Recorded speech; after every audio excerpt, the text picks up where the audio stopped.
विधानसभा चुनाव में सेंधमारी लगातार जारी है। कांग्रेस और बीजेपी बसपा में सेंधमारी लगातार करने में लगे हैं। पहले 9 उम्मीदवारों को अपने पाले में लिया। यूं कहें कि कांग्रेस की ओर से 6 बसपा के उम्मीदवारों को अपने पाले में लिया, बीजेपी की ओर से 3 उम्मीदवारों को अपने पाले में लिया। अब बात करें उदयपुर वाटी की। उदयपुर वाटी जो कि राजेंद्र गुडा का गढ़ माना जाता है। राजेंद्र गुडा लगातार अपना दमखम दिखाने में लगे हैं। यह वही राजेंद्र गुडा है जिन्होंने कांग्रेस बसपा से चुनाव जीतकर कांग्रेस को समर्थन दिया था, लेकिन कांग्रेस पर ही इन्होंने महिला उत्पीड़न के आरोप लगाए थे। सदन में लाल डायरी का जिक्र भी राजेंद्र गुडा की ओर से किया गया था। हालांकि जिस तरह अपनी सरकार को घेरने का काम राजेंद्र गुडा की ओर से किया गया था, उसके बाद कांग्रेस ने राजेंद्र गुडा को बर्खास्त कर दिया था। हालांकि राजेंद्र गुडा ने शिवसेना का दामन थामा और शिवसेना का दामन थामने के बाद शिवसेना से ही वो मैदान में उतरे थे। हालांकि बीजेपी की ओर से भी कैंडिडेट उतारा गया था। पहले माना जा रहा था कि बीजेपी अपना कैंडिडेट उदयपुर वाटी से नहीं उतारेगी, लेकिन उदयपुर वाटी से बीजेपी ने शुभकरण चौधरी को मैदान में उतारा।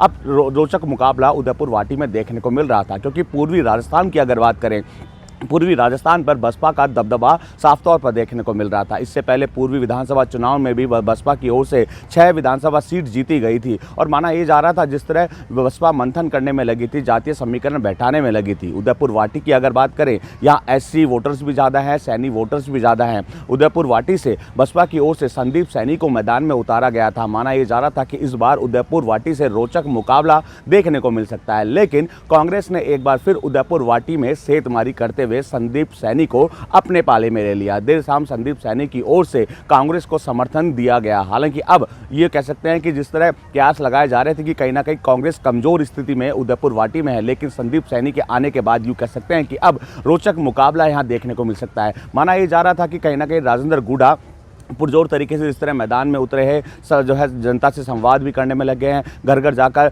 जनता का मन टटोलने की कोशिश भी उनकी ओर से की जा रही थी। एक माना ये भी जा रहा था कि कहीं ना कहीं राजेंद्र गुडा अपनी सीट निकाल लेंगे, लेकिन जिस तरह जातीय समीकरण बैठाते हुए बसपा ने संदीप सैनी को मैदान में उतारा था, रोचक मुकाबला यहाँ देखने को मिल रहा था। और कांग्रेस भी समझ चुकी थी अगर उदयपुर वाटी की सीट को निकालना है तो कहीं ना कहीं बसपा को अपने पाले में लेना होगा। इससे पहले 6 उम्मीदवारों को बसपा ने अपने पाले में लिया, 3 उम्मीदवारों को बीजेपी ने अपने पाले में लिया। लेकिन देर शाम जिस तरह संदीप सैनी जो कि कद्दावर नेता माने जाते थे उदयपुर वाटी से, उनको कांग्रेस ने अपने पाले में ले लिया। अब यूं कहें कि कांग्रेस उदयपुर वाटी से मजबूत स्थिति में आ चुकी है। अब जो राह राजेंद्र गुडा की आसान मानी जा रही थी, अब वो राह इतनी आसान देखने को नहीं मिल रही है। बीजेपी अपना दमखम दिखाने में लगी है। शुभकरण चौधरी के माध्यम से जनता का मन टटोलने की कोशिश की जा रही है, कई मुद्दे बुनाने की कोशिश भी की जा रही है। लेकिन कांग्रेस जिस तरह मैदान में उतरी है, विकास के मुद्दों की बात कांग्रेस की ओर से की जा रही है कि हमने अपने कार्यकाल में कितना विकास किया है, 500 रुपए का सिलेंडर दिया, महंगाई पर राहत दी, महिलाओं को मुफ्त किट बांटे।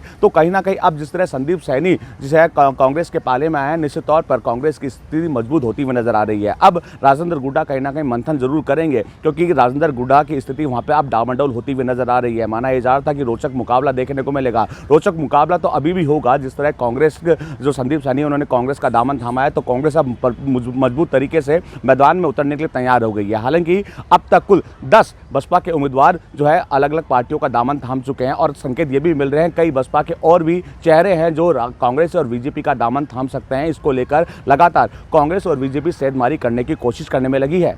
वसंत पांडे, TV9 जयपुर। किसान को खेत लहराए, हर फसल का दाना गाए, फिर से कांग्रेस ही लाए, चलो मिलके हाथ बढ़ाए। राजस्थान में देखो इसने काम किया दिल से, कांग्रेस फिर से, कांग्रेस फिर से, कांग्रेस फिर से। बच्चे बच्चे की आशा, हर बेजुबान की भाषा, नारी सम्मान का रक्षक, टिक ना पाए कोई भक्षक। ऊंच नीच का भेद मिटाकर सबको ये मिलते हैं। कांग्रेस फिर से, कांग्रेस फिर से, कांग्रेस फिर से, कांग्रेस फिर से। कांग्रेस का एक ही नारा, बस वह विकास की धारा, असुविधा का अंधियारा कांग्रेस ने पल में उतारा। हो काम को जिसके देख के चेहरे रहते हैं खिलते हैं।